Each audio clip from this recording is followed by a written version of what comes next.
기도하시겠습니다. 하나님 아버지, 주님 은혜를 감사합니다. 거룩하고 복된 주일, 생명의 말씀, 진리의 말씀, 우리에게 빛되는 말씀 하나님 앞에서 듣고 받기 위하여 나왔사오니 은혜를 더하여 주시어서 믿음으로 받아 생명의 양식 삼게 하옵소서. 우리가 드리는 예배를 받아주시기를 간절히 소원하오며 예수 그리스도의 이름으로 기도하옵나이다. 아멘. 할렐루야. 반갑습니다. 우리 서로 인사하시겠습니다. 잘 오셨습니다. 반갑습니다. 은혜 받으세요. 우리가 잘 아는 그림이 있습니다. 세계적인 명성을 가지고 있는 레오나르도 다빈치라는 분이 그리신 최후의 만찬이라는 그림입니다. 1495년에 그리기 시작해서 1497년에 완성한 그림입니다. 3년에 걸쳐서 그려진 이 그림은 주제가 있습니다. 그냥 예수님께서 마지막으로 그냥 식사를 하시는 장면을 그린 것이 아니고 레오나르도 다빈치는 이 그림에 결정적인 한순간을 담고 있습니다. 그것이 무엇이냐면 바로 예수님께서 제자들과 식사를 하시면서 너희 중에 하나가 나를 팔게 될 것이다, 너희 중에 하나가 나를 배신하게 될 것이다 라는 말씀을 던지세요. 그때 제자들의 반응이 이 그림에 나타나 있습니다. 12명의 제자를 3사람씩 4그룹으로 나누어 놓았습니다. 여러분 보시기에 왼쪽 그리고 오른쪽으로 나눠져 있는데요, 잘 보시면 3사람씩 이렇게 모여 있는 게 보이실 거예요. 그렇죠? 3사람씩 모여 있는 4그룹이 있는데 여러분 보실 때 오른쪽에 있는 맨 오른쪽에 있는 3사람이 3사람 전에 그 옆에 바로 옆에 있는 오른쪽에 있는 사람들이 처음 예수님께서 너희들 중에 하나가 나를 팔 것이다 라는 얘기를 들었을 때의 반응을 보이는 사람들이에요. 그러니까 이 그림에서 3사람씩 4그룹은 시차를 두고 예수님께서 너희 중에 하나가 나를 팔 것이다 라고 했을 때 어떤 반응을 보이는가를 드러내고 있다는 거죠. 그래서 보시면 제일 처음에 말씀을 받은 사람들은 깜짝 놀랍니다. 아니, 우리 중에 누가 예수를 팔 거야? 예수님 무슨 말씀하시는 거지? 하고 놀라는 사람들의 장면이 이렇게 그려져 있습니다. 그리고 그 옆에 이제 녹색 옷을 입은 사람이 손을 예수님께로 하고 한 사람은 이렇게 하고 있는 이 장면에서는 야, 너희들 예수님께서 지금 무슨 말씀하시는지 아니? 그러니까 그 중에 하나가 아니, 나도 잘 모르겠어, 이게 무슨 말씀이시지? 하는 반응을 보이고 있는 것입니다. 그리고 이제 왼편으로 건너가면 맨 오른쪽에 있는 맨 왼쪽에 있는 사람들의 무리는 야, 흥분하지 말고 예수님의 말씀을 좀 더 들어보자, 예수님 뭐라고 하시는지 한번 들어보자 하는 반응이에요. 그리고 왼쪽, 바로 예수님 왼쪽에 있는 이 3명의 제자들이 제일 핵심 인물들이죠. 왼쪽으로부터 예수님께로 4번째 앉은 인물이 바로 가룟 유다입니다. 가룟 유다의 오른손에는 돈주머니가 쥐어져 있습니다. 잘 안 보이시겠지만 이 가룟 유다는 예수님의 제자들 가운데 헌금을 관리했던, 재정을 맡았던 사람이에요. 그리고 예수님을 은 30냥에 팔아 넘긴 사람이에요. 그래서 레오나르도 다빈치는 그의 오른손에 그의 돈주머니를 쥐고 있는 모습을 그리고 있다는 것이죠. 그리고 그 옆에가 바로 베드로고, 베드로는 어떻게 됐습니까? 이 사건 이후에 얼마 안 있어서 예수님을 3번 부인하는, 그래서 그에 보면 다른 사람에게는 없는 손에 칼이 있어요, 뒤쪽으로. 그리고 그 옆에 예수님의 사랑하는 제자 요한의 모습이 그려져 있습니다. 자, 이 그림을 그릴 때 레오나르도 다빈치는요, 그냥 막 그린 것이 아니라 굉장히 성경을 심사숙고합니다. 깊이 있게 연구를 해요. 그래서 각 인물의 얼굴에 그들의 성격과 신앙을 잘 표현해 보려고 굉장히 애를 썼다는 것을 우리가 알 수 있습니다. 이렇게 3년에 걸쳐서 성경을 연구하고 인물들을 연구하고 고민하고 갈등하면서 최후의 만찬을 그리면서 레오나르도 다빈치가 제일 신경 썼던 2사람의 인물이 있습니다. 하나는 예수님이시고 하나는 예수님을 팔아넘긴 가룟 유다였어요.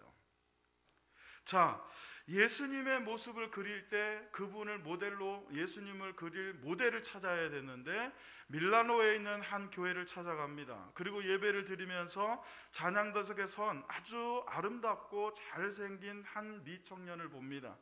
그는 경건했고 우아했고 또 노래를 부르는 모습이 정말 아름다웠어요. 그래서 저 청년을 모델로 해서 예수님을 그리면 되겠구나 하고 그 청년을 모델로 예수님을 그리기 시작합니다. 예배가 끝난 후에 찾아가서는 부탁을 해요. 내가 지금 예수님의 최후의 만찬을 그리고 있는데 당신이 예수님의 모델이 되었으면 좋겠다. 그래서 레오나르도 다빈치는 그 청년의 얼굴을 모델로 해서 예수님을 그렸다는 이야기가 전해 내려오고 있어요. 성경이 아니기 때문에 참인지 진짜인지 가짜인지는 잘 모르겠어요. 어쨌든 유명한 얘기입니다. 그렇게 해서 예수님과 나머지 11제자의 인물들을 다 그린 후에 이제 한 사람이 남았어요.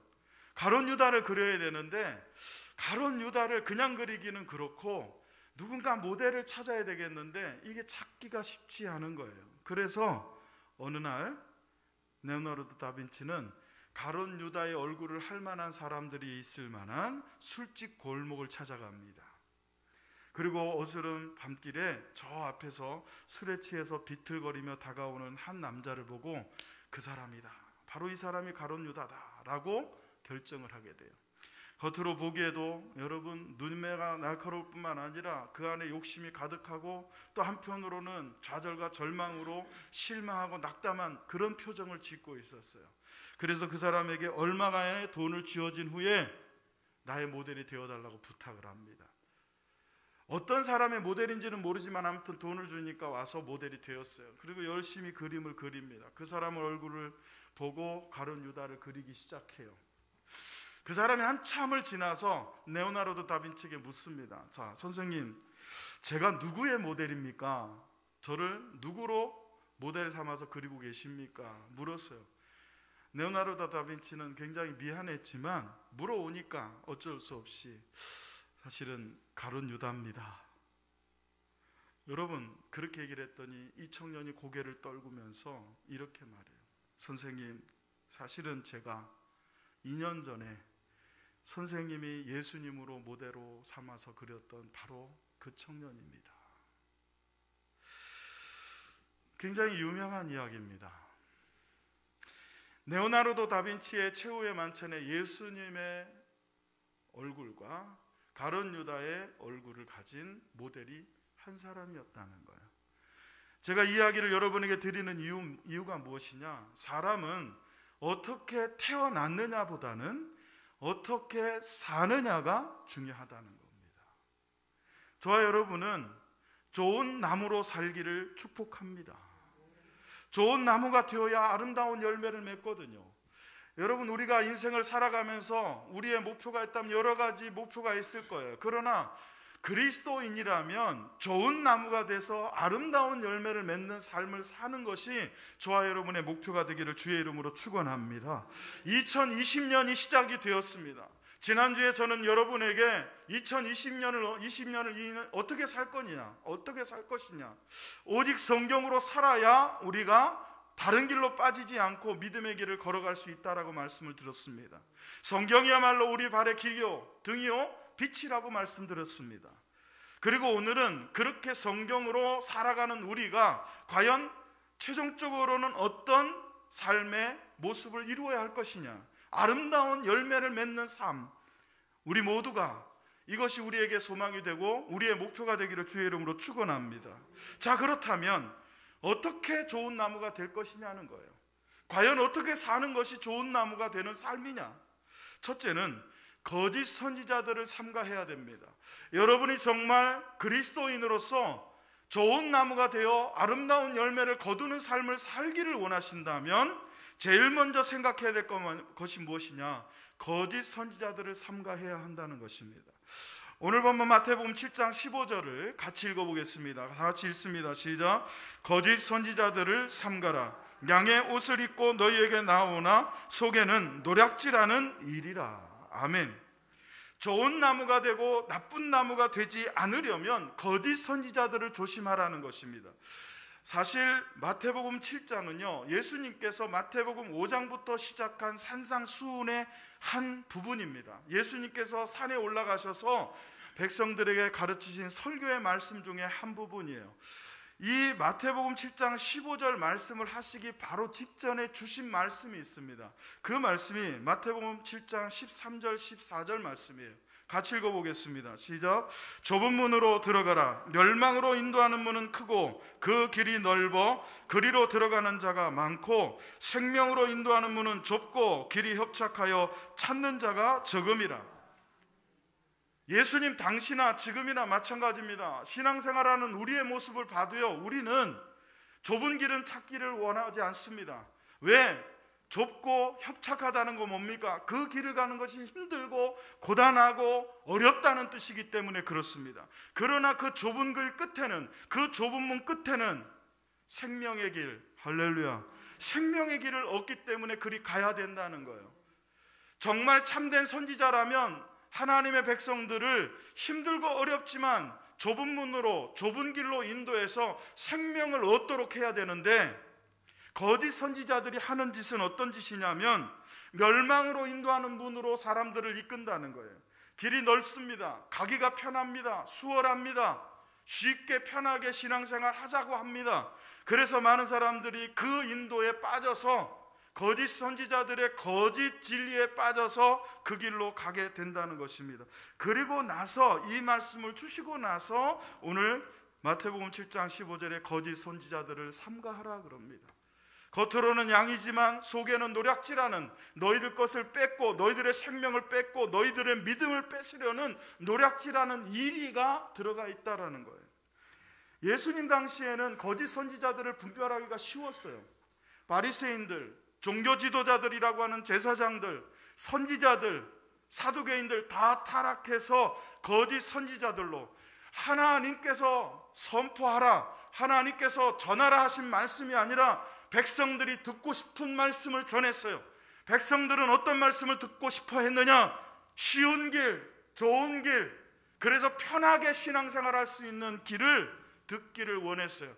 그러나 주님은, 하나님은 우리에게 좁은 문으로 가라, 길이 협착하고 좁아 힘들고 어렵지만은 그 길 끝에는 생명이 있는 길, 그 길로 가라. 그것이 그리스도인이고 그것이 하나님의 백성들의 삶이다 라고 가르치셨다는 거예요.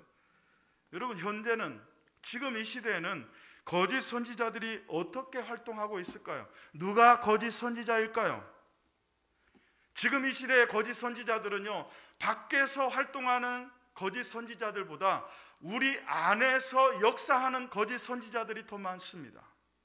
우리는 신천지 교인들을 조심합니다.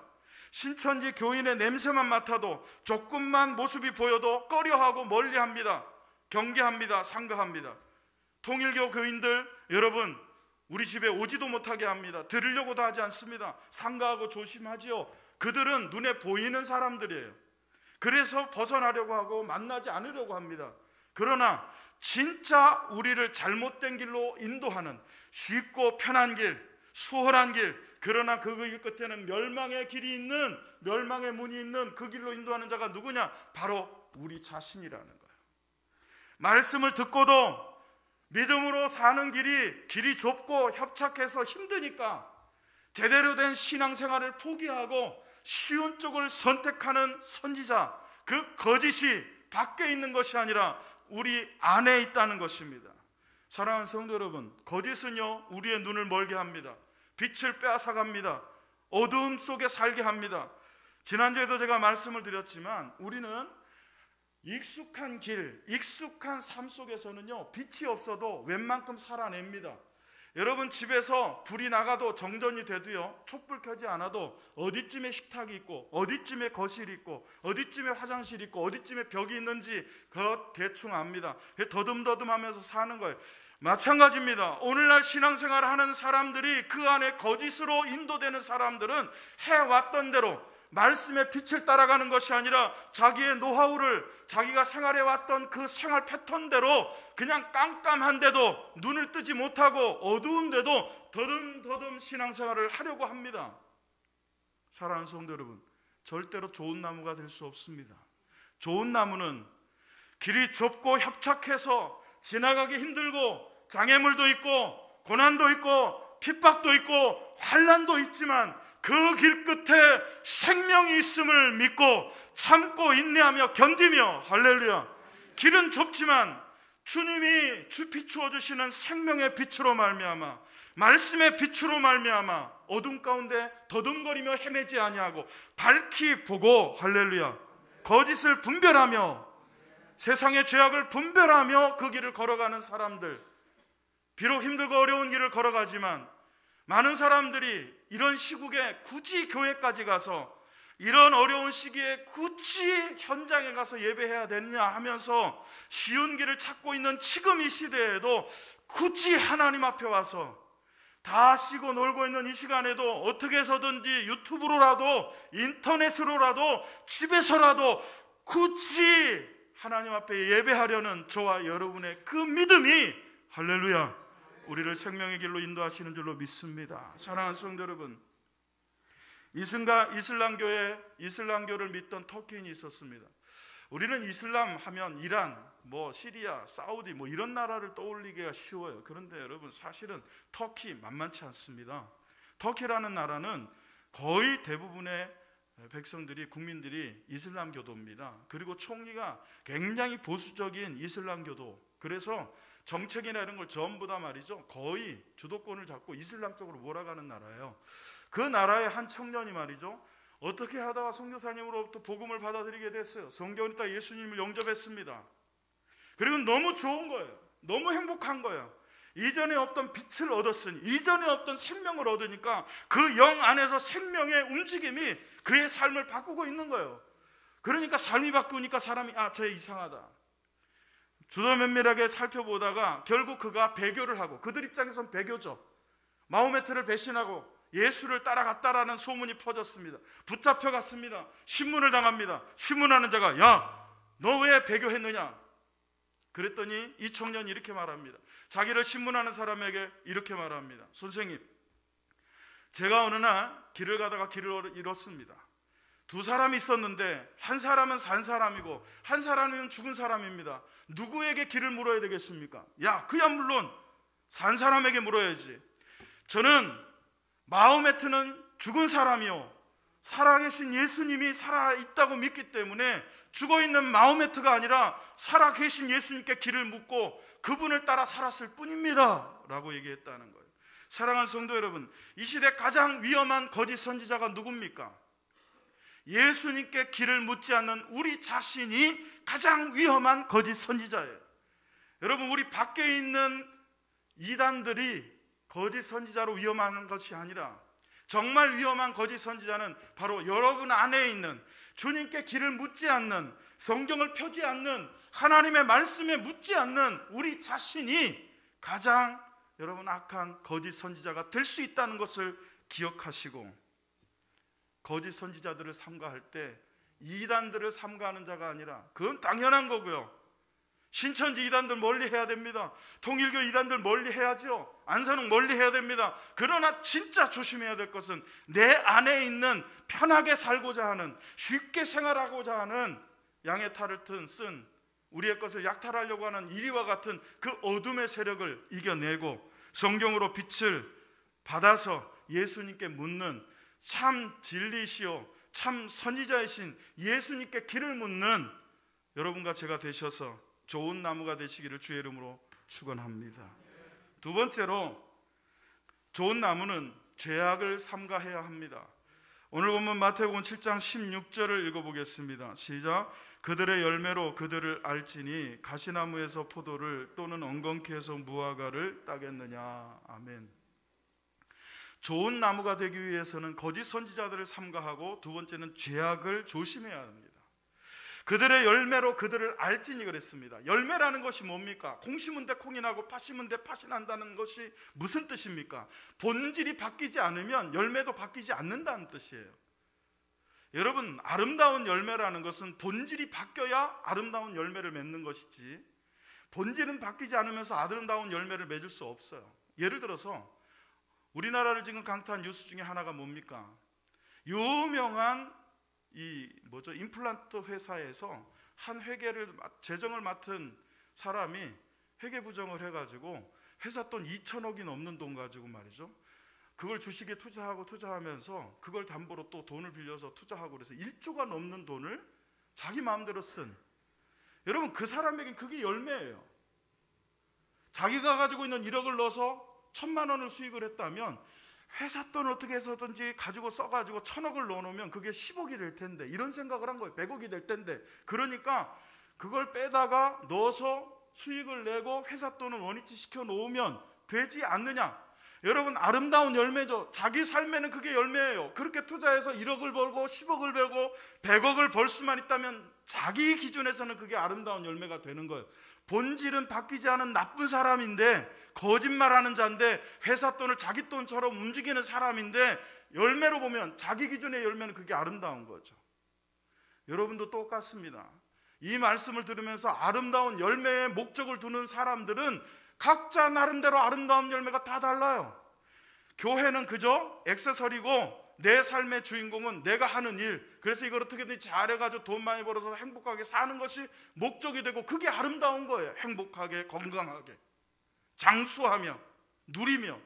여러분 그렇기 때문에 저와 여러분은 본질을 먼저 생각해야 돼요. 그건 결과지 목적이 되면 안 됩니다. 우리의 목적은 뭡니까? 좋은 나무가 되는 거예요. 할렐루야. 많이 벌어서 많이 누리며 사는 게 목적이 되면 안 돼요. 좋은 나무가 되어서 하나님이 원하시는 기쁨의 삶, 믿음의 삶을 살다 보니까 하나님께서 이런 복도 주시고 이런 은혜도 주셔서 만족하게 하게 하시고 감사하게 하시더라 말이죠. 이 본질적으로 변하지 않으면 안 된다는 거죠. 그런데 오늘 본문 마태복음 7장 16절에 보면 4개의 나무가 나옵니다. 가시나무와 그리고 엉겅퀴, 그리고 포도나무와 무화과가 나옵니다. 가시나무와 엉겅퀴는 같은 부류입니다. 포도나무와 무화과도 같은 부류입니다. 왜 예수님께서 그들의 열매로 그들을 알지니 하시면서 가시나무와 엉겅퀴를 유독 언급을 하셨을까요? 이유가 있습니다. 그냥 떠오르는 대로 말씀하신 게 아닙니다. 바로 가시나무와 엉겅퀴는 타락한 인류가 범죄한 것의 상징으로, 그 범죄의 결과로 이 세상에 나타난 거예요. 자, 창세기 3장 17절로 18절을 읽어보겠습니다. 시작. 아담에게 이르시되 내가 내 아내의 말을 듣고 내가 내게 먹지 말라 한 나무의 열매를 먹었은즉 땅은 너로 말미암아 저주를 받고 너는 내 평생에 수고하여 그 소산을 먹으리라. 땅이 내게 가시덤불과 엉겅퀴를 낼 것이라. 그래서 이 말씀을 가지고 어떤 분들은 이렇게까지 얘기합니다. 하나님께서 첫째 날부터 여섯째 날까지 창조를 이루셨는데 그때 창조되지 않은 것이 있다. 그게 뭐냐? 가시덤불과 엉겅퀴라는 거예요. 그럼 그걸 언제 나타났느냐? 아담과 하와가 하나님의 약속을 어기고 먹지 말란 선악과를 따먹은 이후에 그 뒤에 나온 거다 라고까지 얘기를 하셔요.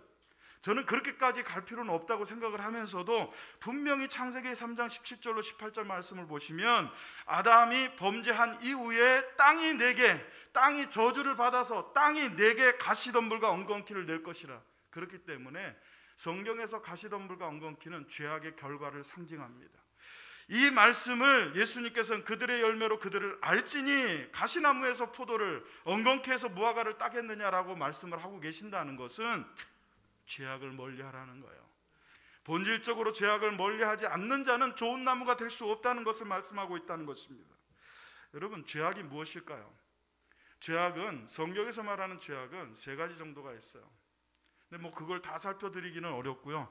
실제로 성경에서 죄악의 목록을 말하고 있는 것들이 있습니다. 아주 조심스럽게 그러면서 생각하면서 로마서 1장 28절로 32절을 같이 한번 읽어보시겠습니다. 다 같이 읽습니다. 또한 그들이 마음에 하나님 두기를 싫어하며 하나님께서 그들을 그 상실한 마음대로 내버려 두사 합당하지 못한 일을 하게 하셨으니 곧 모든 불의, 추악, 탐욕, 악의가 가득한 자요, 시기, 살인, 분쟁, 사기, 악독이 가득한 자요, 수근수근하는 자요, 비방하는 자요, 하나님께서 미워하시는 자요, 능욕하는 자요, 교만한 자요, 자랑하는 자요, 악을 도모하는 자요, 부모를 거역하는 자요, 우매한 자요, 배약하는 자요, 무정한 자요, 무자비한 자라. 그들이 이 같은 일을 행하는 자는 사형에 해당한다고 하나님께서 정하심을 알고도 자기들만 행할 뿐 아니라 또한 그런 일을 행하는 자들을 옳다 하느니라. 여러분, 읽기도 무겁고 두려운 이 죄악의 목록들이 누구에게 있습니까? 우리 안에 있었다는 거예요. 이런 자들을 그 죄에서 건지시기 위해서 하나님의 아들이 그 보좌를 버리시고 이 땅에 오실 줄로 믿습니다. 그런데 여전히 예수를 믿고 거듭났음에도 불구하고 이 죄악은 우리에게 영향력을 끼치려고 그래요. 어떻게 해서든 그 죄악 아래 여러분을 가두려고 합니다. 하나님은 우리를 은혜 아래 두시려고 하고, 죄악은 자기 아래 우리를 두려고 하는 이 영적 전쟁터 안에서 우리는 살아가고 있어요. 그렇기 때문에 우리는 적극적으로 죄악을 멀리해야 됩니다. 로마서 1장 28절 말씀에 보면 또한 그들이 마음에 하나님 두기를 싫어한다 그랬어요. 이걸 원어적으로 보면 어떤 뜻이냐면 그저 단순히 이런 것들을 이 속에 두기 싫어한다라는 표현이 아니에요. 이 존재를, 하나님의 존재 자체를 부정하는 거예요. 하나님의 가치를 쓸데없는 것으로 여기는 거예요. 손톱 밑에 있는 때만큼도 하나님의 가치를 인정하지 않는 상태, 그 상태를 마음에 하나님 두기를 거절했다, 마음에 하나님 두기를 싫어했다라고 표현한 겁니다.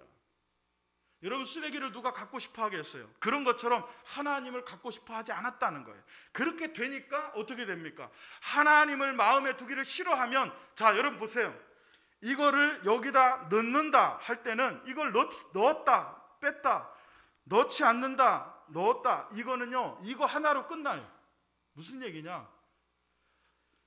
여러분, 어떤 것을 내가 갖기를 원한다 하면 그것만 가지면 그걸로 끝나는 거예요.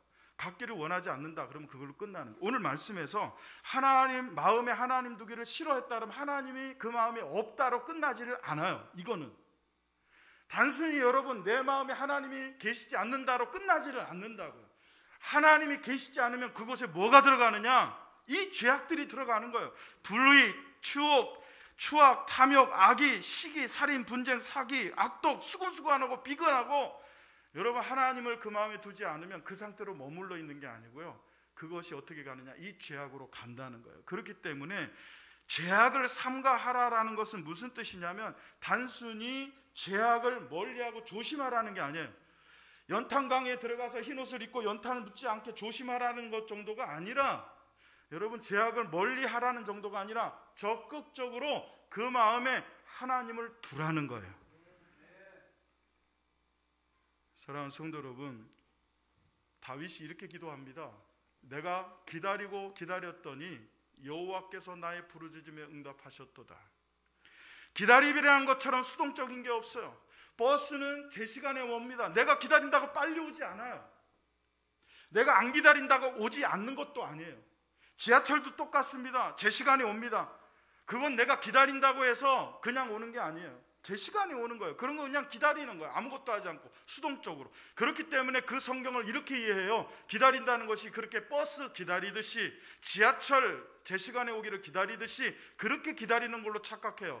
그런데 여러분, 다윗은 뭐라고 그럽니까? 기다리고 기다렸더니 하나님께서, 여호와께서 나의 부르짖음에 응답하셨도다. 다윗은 기다리되 어떻게 기다렸느냐? 적극적으로 하나님께 부르짖으며 적극적으로 하나님께 기도하며 기다린 거예요.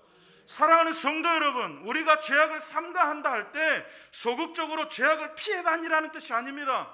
거짓말하지 말아야지, 시기하지 말아야지가 아니에요.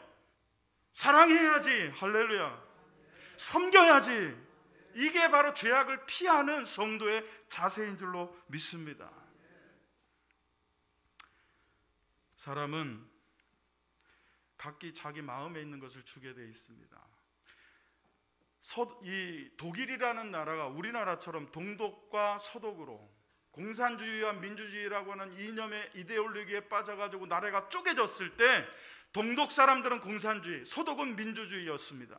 이 동독 사람들이 말이죠, 서독 사람들이 미운 거예요. 그래서 온갖 쓰레기들을, 제일 더러운 쓰레기들을 한 짝 가득 모았습니다. 그리고는 그 차를 철조망이 있는 곳에다 갖다 놓고 싹 부어버렸어요. 서독 쪽으로. 냄새나는 쓰레기, 너희는 쓰레기 같은 존재야 하고 버렸습니다.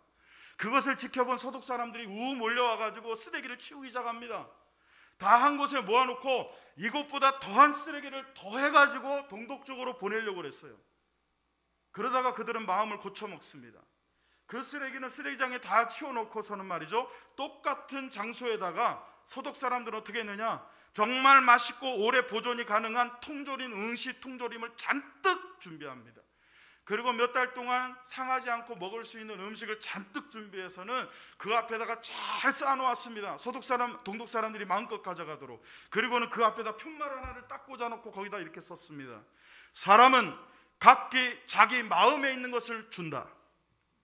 여러분, 우리 마음속에 죄악이 있으면요, 죄악이 나오게 돼 있어요.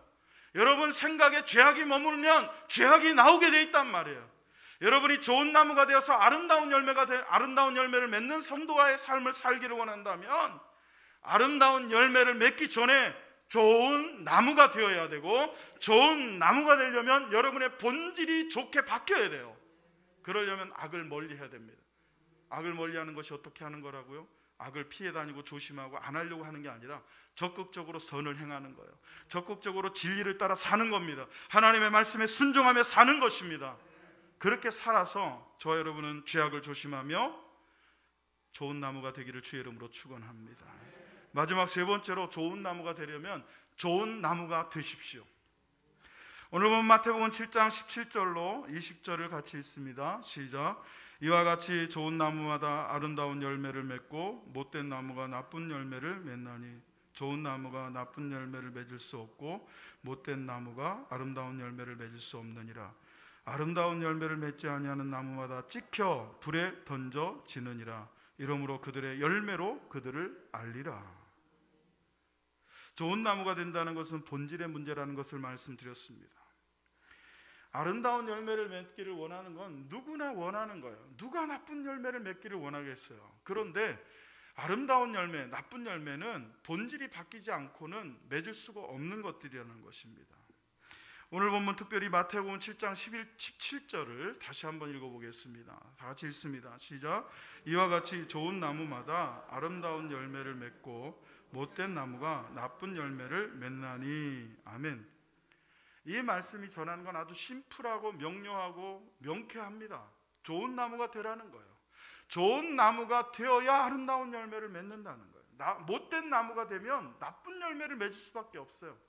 여러분, 이유가 있기 때문에, 원인이 아름다운 좋은 나무이기 때문에 결과가 아름다운 열매로 나온다는 거예요. 그렇다면 우리는 생각해 보아야 됩니다. 무엇이, 어떤 나무가 좋은 나무냐는 거예요. 어떤 나무가 나쁜, 못된 나무냐는 거예요. 그걸 생각해 봐야 돼요. 자, 저는 이 문제를 해결하기 위해서 박노해의 걷는 독서라는 곳에 나오는 이 좋다와 나쁘다의 어원을 살펴드리려고 합니다. PPT를 보십시오. 우리나라 말에 나쁜이라고 하는 것의 어원은 나쁜이래요. 나쁜인 삶을 사는 사람은 그의 삶이 나쁠 수밖에 없다는 거예요. 좋은이라는 단어의 어원은 주는이래요. 언어학적으로, 문자적으로, 문법적으로 이것이 어떤 타당성을 가진 말인지는 모르지만 이 자체로 볼 때 저는 주님이 말씀하시는 나쁜이라는 것과 좋은이라는 것을 해석하고 우리가 받아들이는데 이것보다 명쾌하고 이것보다 좋은 설명이 없다고 생각해요. 사랑하는 성도 여러분, 나쁜 사람은요, 나쁜인 사람이에요. 교회를 다니고 신앙생활을 하고 믿음 생활을 하고 정말 복음의 길을 걸어간다고 하더라도 주인은 다 필요 없어요. 나만 아니면 돼요. 아니면 나만 되면 되는 거예요. 그런 사람은 나쁜 열매를 맺을 수밖에 없는 못된 나무라는 거죠.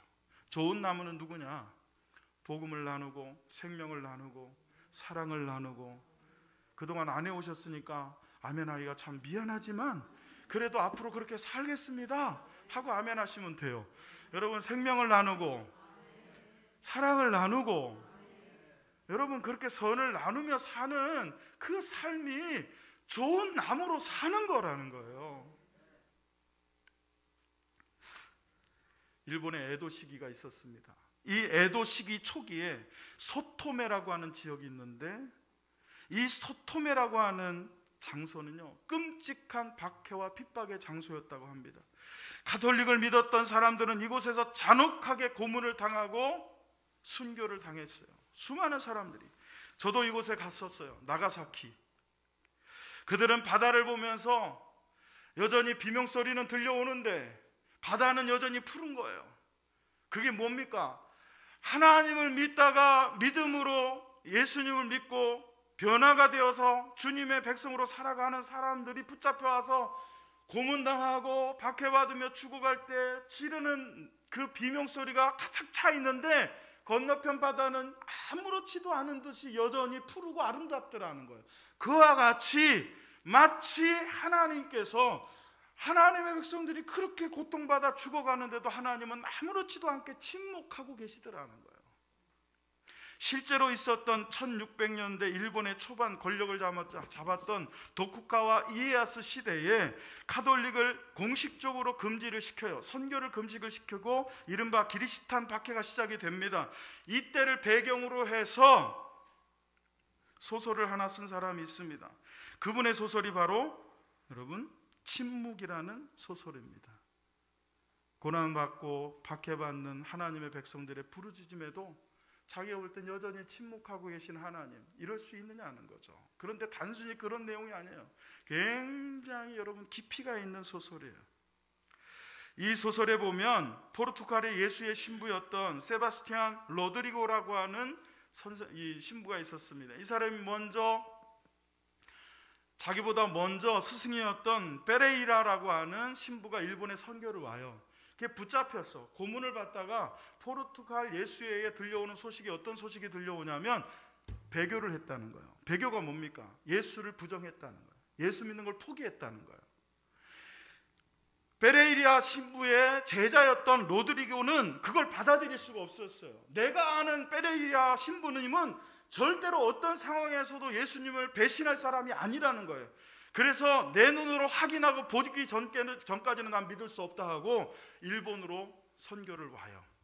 그랬다가 현장에서 예수를 믿는 것 때문에 죽어가는 일본인들, 예수를 믿는 것 때문에 고난받고 고통받고 고문받는 일본들의 외침을 아주 괴롭게 지켜봅니다. 그러다 붙잡혀요. 이때 나가사키를 지배했던 권력자인 이노우에라고 하는 사람이 후미에라는 어떤 것을 통해서 기독교인과 비기독교인을 갈라내는 것을 합니다. 자, 후미에가 뭐냐면 동판에 예수님의 얼굴이 그려져 있어요. 그 동판을 밟고 지나가면 살려줘요. 그 동판을 피해서 지나가면 배교한 것을 여기고 밟고 지나가지 않고 피해가면 여러분 죽입니다. 로드리고에게도 이 후미에라고 하는 방식으로 배교자를 가려내려고 로드리고를 앞에다 두고 후미에를 밟으라 그럽니다. 근데 조건이 있어요. 다른 일반 성도들은 밟으면 자신은 자기는 살거나 밟지 않으면 자기가 죽거나 이렇게 하면 끝인데 당신은 신부니까 당신이 밟고 지나가면 당신이 가르쳐서 전해서 예수 믿게 된 모든 사람들을 다 살려주겠다. 그러나 당신이 밟지 않고 피해가서 끝까지 믿음을 버리지 않는다면 당신뿐만 아니라 당신 때문에 예수 믿은 모든 사람들 다 죽인다. 일본인들까지 다 죽인다. 이렇게 했어요. 그 앞에서 로드리고는 갈등합니다. 침묵 속에 계신 하나님 앞에. 그러면서 자기뿐만 아니라 자기 때문에 저들을 죽음으로 내몰 수가 없다 결단을 내리고 후미에를 밟게 됩니다. 그때 그의 육체에 살아오면서 겪어보지 못한 고통이 옵니다. 그러면서 주님의 음성이 들립니다. 밟아라, 밟아라. 내 발의 아픔을 내가 제일 잘 알고 있다. 나는 너희에게 밟히기 위해 이 세상에 태어났고 너희의 아픔을 나누기 위해 십자가의 길을 걸어갔다. 나를 밟고 너는 살아라. 예수님이 자신만을 위해 사셨던 분이라면, 나뿐이라는 삶을 사셨다면 하나님의 보좌 우편을 버리고 이 땅에 인간으로 오실 필요가 없습니다. 예수님이 이 세상에서 죄악의 물결에 휩쓸려서 영원한 지옥불에 던져지도록 우리를 그냥 내버려 두시는 나뿐인 삶을 사셨던 선지자요 왕이요 제사장이셨다면 여러분 그분은 그냥 사셨을 겁니다. 그러나 예수님은 배교, 즉 예수님을 부인하고 예수님의 믿음을 부정하는 사람이라 할지라도 나를 밟고라도 네가 살 수 있으면 나를 밟아라라고 하며 자신의 생명을 내어주시고 자신의 모든 것을 내어주셨던, 자신의 피와 물과 육체를 내어주셨던, 주셨던 좋은 선지자요, 좋은 왕이요, 좋은 제사장이신 줄로 믿습니다. 여러분, 왜 우리가 좋은 나무가 되어야 됩니까? 좋은 나무가 되어야 되니까요? 아닙니다. 주님이 자신의 생명을 주시는 좋은 나무셨기 때문에 그 주님을 믿는 우리도 주님처럼 좋은 나무가 되어서, 십자가의 나무가 되어서 세상 사람들에게 어둠이 아니라 빛을 주고 죽음이 아니라 생명을 전하고 거짓이 아닌 진리되는 복음을 전하는 성도의 삶을 살기를 원해서 좋은 나무가 되기를 원하는 줄로 믿습니다. 저는 2000년 전 이스라엘의 어느 동산에서 이 말씀을 전하셨던 예수님을 떠올립니다. 그분은 태어나면서부터 하나님의 아들로, 그리고 참 인간으로, 한 손으로는 하나님을, 한 손으로는 죄악의 물결에 휩쓸려가는 죄인들의 손을 붙잡고 자신의 생명을 주기 위해서 짓밟히고 또 맞으면서도 또 심지어는 죽어가면서도 우리의 손을 놓지 않고 자신의 모든 것을 내어주셨던 주님을 떠올렸습니다. 사랑하는 성도 여러분, 어떤 삶을 살기를 원하십니까? 우리 좋은 나무가 됩시다. 우리 아름다운 열매를 맺읍시다. 서정장로교회가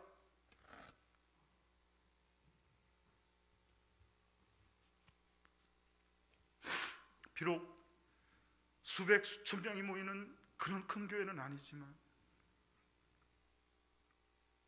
이 교회를 지키고 버티고 있는 저와 여러분이 좋은 나무가 되어서 이 어두워져가는 세상에 빛을 잃은 사람들에게 여기에 빛이 있다고 가르쳐주고 이끌어 드릴 수 있는 그런 교회로 주님이 인정하시고 세우시기를 간절히 원합니다. 히브리서 13장 16절 말씀을 읽습니다. 시작. 오직 선을 행함과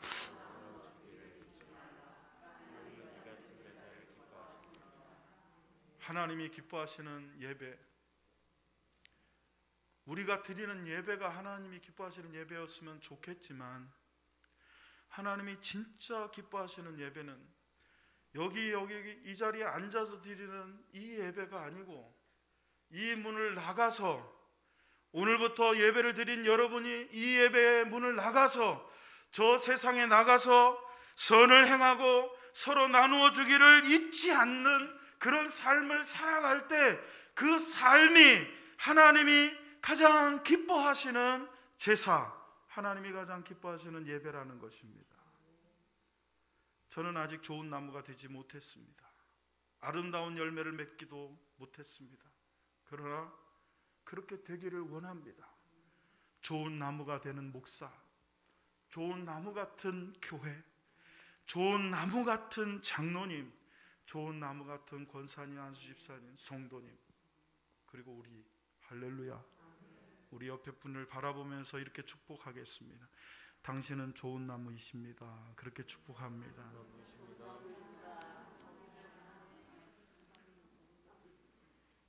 이건 마치 말이죠, 당신은 이 세상에서 최고의 미남입니다 하는 것과 똑같아요. 그걸 여러분이 덜컥 받았다면 정말 여러분은 부끄러움을 모르는 분들이에요. 네, 그러나 그렇게 되기를 간절히 원해요. 그래서 말씀을 받는 거죠. 여러분, 우리가 이미 그렇게 살고 그렇게 되었다면 말씀을 받을 필요가 뭐 있습니까?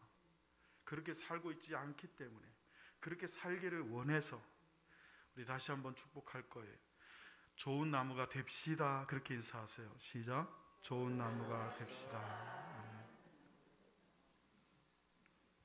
좋은 나무는 어떻게 됩니까? 거짓 선지자들을 삼가하셔야 됩니다. 죄악을 삼가하셔야 됩니다. 좋은 나무가 되셔야 됩니다. 들은 말씀 붙잡고 우리 함께 결단하는 마음으로 찬송 부르고 기도하시겠습니다.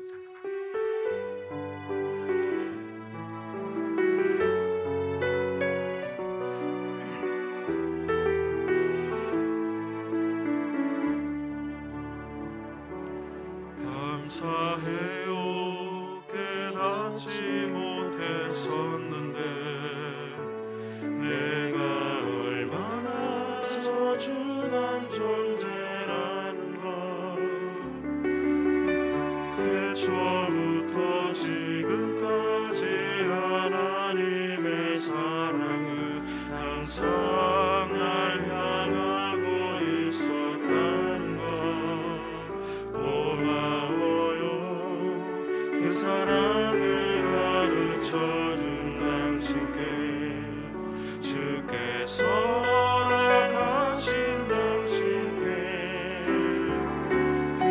그리스도의 사랑으로 더욱 섬기며 이제라도 세상에 전하리라. 옆에 분을 바라보며 당신은 사랑받기 위해 그리고 그 사랑 전하기 위해 주께서 택하시고 이 땅에 심으셨네. 또 하나의 열매를 바라시며 당신은 사랑받기 위해 그리고 그 사랑 전하기 위해 주께서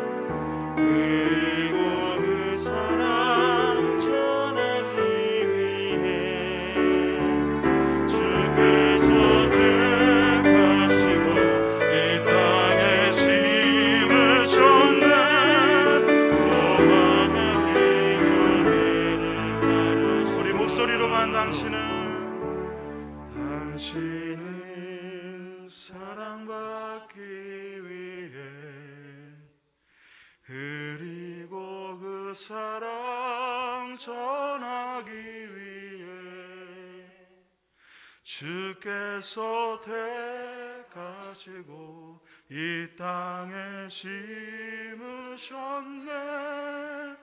또 하나의 열매를 바라보며 우리 다 같이 두 눈을 감고 반주에 맞춰서 기도할 때 주님, 오늘도 주님을 밟고 우리가 섰습니다. 주님의 십자가를 밟고 섰습니다. 주님을 양분 삼아 좋은 나무가 되기를 원합니다. 거짓 선지자들을 조심하고 죄악을 조심하며 좋은 나무가 되기를 원합니다. 이 시간 우리 들은 말씀을 붙잡고 주님 그렇게 좋은 나무가 되기를 원한다고 고백하며 결단하며 기도하시겠습니다. 하나님, 좋은 나무가 되기를 원합니다. 수많은 거짓 선지자들이 밖에 있지만 정말 위험한 거짓 선지자는 바로 내 안에 있음을 알게 하시고 아버지 하나님 또한 내 안에 있는 모든 죄악을 버리게 하시되 적극적으로 선을 행하는 자가 되어서 아버지 하나님 거짓을 떠나는 자, 악을 떠나는 자가 되게 하시며 나뿐인 삶을 사는 자가 아니라 주는 삶을 살아서 정말 주님처럼 좋은 나무, 아름다운 열매를 맺는 나무가 되게 하옵소서.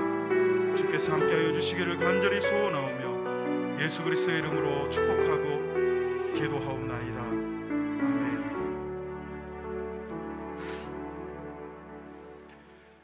우리 서로 인사하시겠습니다. 하나님은 당신을 사랑합니다. 나도 당신을 사랑합니다.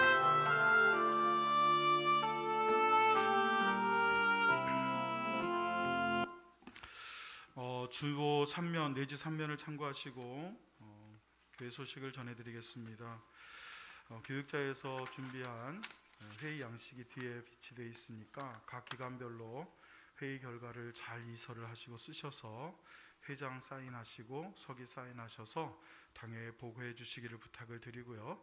회계 결산 보고는 총 수입과 총 지출 그리고 현재 잔고 그리고 여러분이 통장을 가지고 있으면 될 수 있으면 잔고와 통장 사본을 비교해서 제출을 해주시면 더 좋아요.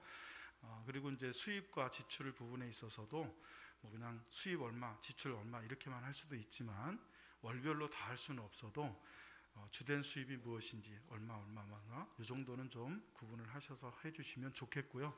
정 어려우신 분들은 각 기관에서 잘 감사하시고 이렇게 약식으로라도 제출을 해주시기를 부탁을 드리고요. 다음 주일 예배에 청지기 임명을 하겠습니다. 좀 늦어졌지만 여러분 기도로 준비해 주시고요. 1월의 마지막 주 주일이 설 연휴가 끼어 있어서 청지기 헌신 예배를 그 다음 주 주일 저녁 7시에 드리려고 합니다. 여러분 기도로 준비해 주시기를 부탁을 드립니다. 다 같이 일어나셔서 드려진 예물 찬양하며 봉헌하겠습니다. 모든 것이 주께로부터 왔으니 이 예물을 주께 바치나이다.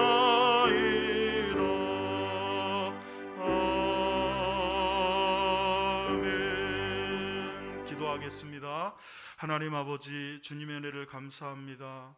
우리에게 좋은 나무 되라 말씀해 주시고 아름다운 열매 맺으라 권고해 주시는 주님, 그 은혜 감격하고 감사하여서 하나님께 귀한 것 구별하여 드릴 때 11조를 드리오니 현재보다 1000배나 많게 하시고, 또한 아버지의 감사함을 드린 손길들마다 저희들의 삶이 전부 감사로 변화되게 하시며 각종 예물 제목마다 드린 손길들 일일이 기억해 주셔서 주는 것에 머리가 될지언정 꼴이 되지 않는 복을 채워 주옵소서. 드리고는 싶으나 물질이 부족하고 어려워 드리지 못하는 성도들이 있거든 하나님 긍휼히 여겨 주셔서 드릴 수 있는 믿음을 먼저 주시고 물질도 따라 부어 주시어서 하늘나라 심으며 드리며 살게 하옵소서. 몸으로 헌신하며 시간을 드리며 아버지 기도하며 교회를 섬기는 모든 일꾼들을 기억하사 복에 복을 더하시며 은혜 위에 은혜를 더하시기를 원하올 때에 예수 그리스도의 이름으로 축복하고 기도하옵나이다. 아멘.